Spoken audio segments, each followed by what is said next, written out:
ഞാനൊരു ദൂത് നിന്നോട് പറയാം.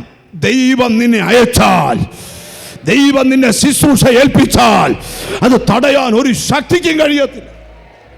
നിങ്ങളിലെ ആത്മനിറവ്. ഈ പൗലോസിന്റെ അനുഭവം, ഈ നിറവെന്നൊക്കെ എഫേസ്യത്തിൽ പറയാൻ കാര്യം എന്നറിയോ? ഈ പൗലോസ് കർത്താവിനെയൊക്കെ സ്വീകരിച്ചാച്ച് പൗലോസ് ഒരു ഉപവാസ പ്രാർത്ഥനയെ പങ്കെടുത്തു. ആ 13-ാം അധ്യായത്തിലാണ് ഉപവാസ പ്രാർത്ഥന. എവിടെ സഭയിലാണെന്നറിയോ? അപ്പോസ്തലരുടെ പ്രവൃത്തി 13-ാം അധ്യായത്തിൽ ഒരു ഉപവാസ പ്രാർത്ഥന നടക്കുക. എവിടെയാണെന്നറിയോ? അന്ത്യോക്യ സഭയിലാണ് ഉപവാസ പ്രാർത്ഥന നടക്കുമ്പം എല്ലാവരും ഉണ്ട് കേട്ടോ.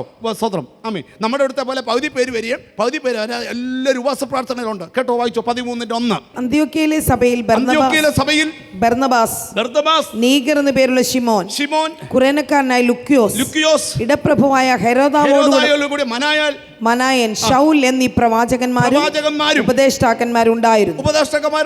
അവർ കർത്താവിനെ ആരാധിച്ചു ഉപവസിച്ചും കൊണ്ടിരിക്കുമ്പോൾ ഞാൻ ബർന്നബാസിനെയും ശൗലിനെയും വിളിച്ചിരിക്കുന്ന വേലയ്ക്കായിട്ട് അവരെ എനിക്ക് വേർതിരിപ്പീൻ എന്ന് പരിശുദ്ധാത്മാവ് പറഞ്ഞു. എനിക്ക് കൈവപ്പ് തരണേ എന്ന് പറഞ്ഞ ആപ്ലിക്കേഷൻ കൂടെ നടന്നല്ല.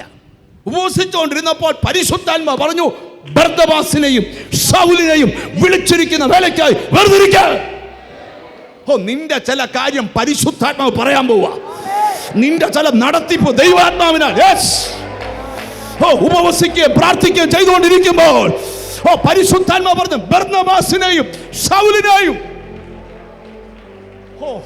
കണ്ടോ ആ നടത്തിപ്പൊക്കെ? കണ്ടോ ഒരു സഭയുടെ സൗന്ദര്യം? പണിതെടുക്കുന്ന സഭാഹോൾ അല്ല, ദൈവമക്കളുടെ അകത്തെ കൃപാപരമാ സഭയുടെ സൗന്ദര്യം.